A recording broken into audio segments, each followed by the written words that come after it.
In the vast savannas of Kilamba, an African country marked by a blend of tribal alliances and an uneasy peace, a military task force, Task Force Leopard, was preparing for one of its most challenging operations to date. It was a call to arms in the northern region of Tifara, known for its insurgencies, local feuds, and a myriad of conflicts sparked by both tradition and politics. Captain Samora Makuza, a decorated soldier with a reputation for resilience, was tasked with leading the team. His team, made up of individuals from diverse tribes and backgrounds, faced not only the enemy but the complexities of tribal rivalries in an often ambiguous political environment. Samora's mission was straightforward but daunting: confront and neutralize an insurgent group that had gained influence through violence and fear. The insurgents exploited the fractured tribal landscape, pitting clans against one another, and using the cover of Kilamba's vast and treacherous terrains to evade capture. Moving through the dense underbrush, the team maintained strict radio silence, knowing that any sound could trigger hidden improvised explosive devices, IEDs, scattered along the paths. The threat of an ambush was always near, adding a layer of anxiety to every step. Samora, an adept leader, kept his hand close to his ear, listening to the faint whispers of intel from HQ. This land was unpredictable, and even the slightest misstep could mean disaster. As they advanced through Tifara's rocky pathways, an ambush erupted with a sudden barrage of gunfire from the brush. The team reacted instinctively, taking cover and returning fire as Samora called in coordinates for air support. Their voices crackled over the radio, steady despite the chaos. The insurgents, well-prepared and familiar with the landscape, had exploited every nook and crevice to conceal themselves, making the firefight even more treacherous. Samora's voice was tense as he ordered his troops, "Hold positions. The air support is 5 minutes out. We must make every shot count." The sound of rifles echoed across the savannah as the team pushed forward, fighting through every inch. The insurgents melted into the landscape like ghosts, their knowledge of the land rivaled only by their willingness to die for their cause. Just as air support arrived, the insurgents withdrew, leaving behind the remains of what had nearly been a fatal ambush. The team took a moment to catch their breath, acutely aware of the deadly unpredictability that had just unfolded. As the sun dipped below the horizon, casting long shadows over Tifara, the team rendezvoused with a village elder, Abdullah Jan, known as the Lion of Tifara. A formidable figure, Jan had weathered decades of conflicts, resisting foreign and domestic enemies alike.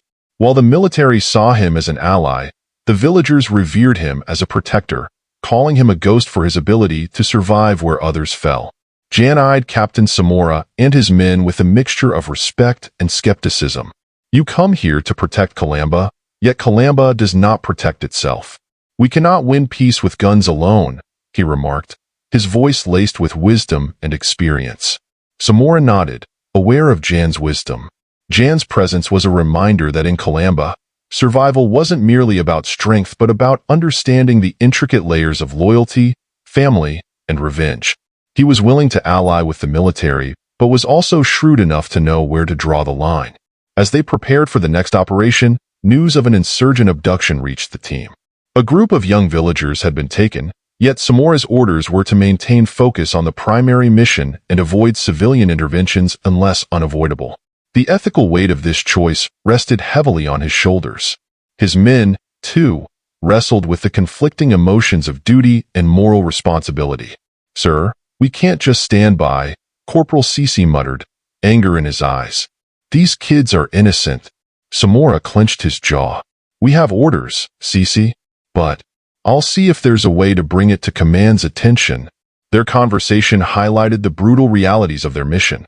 Maintaining peace was complicated, and every decision had implications far beyond the immediate moment.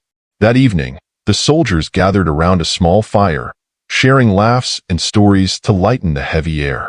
It was moments like these that reminded them of home, the bonds they had formed, and the humanity they held on to amidst the harshness of their world. One of the soldiers, Private Juma, shared news of his family back home, a wife expecting their first child. "Imagine a world where we could be there, raising our children without the sound of gunfire," he said, smiling wistfully. The others joined in, joking and teasing, But in the camaraderie, there was a hint of melancholy, a collective recognition of what they were sacrificing.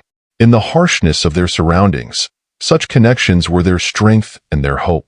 Their next task required them to infiltrate a remote village believed to be a haven for insurgents.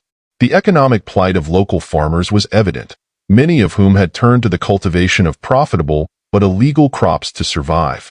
The team understood that defeating insurgents meant understanding the villagers' struggles, their motivations, and the role that economics played in this conflict.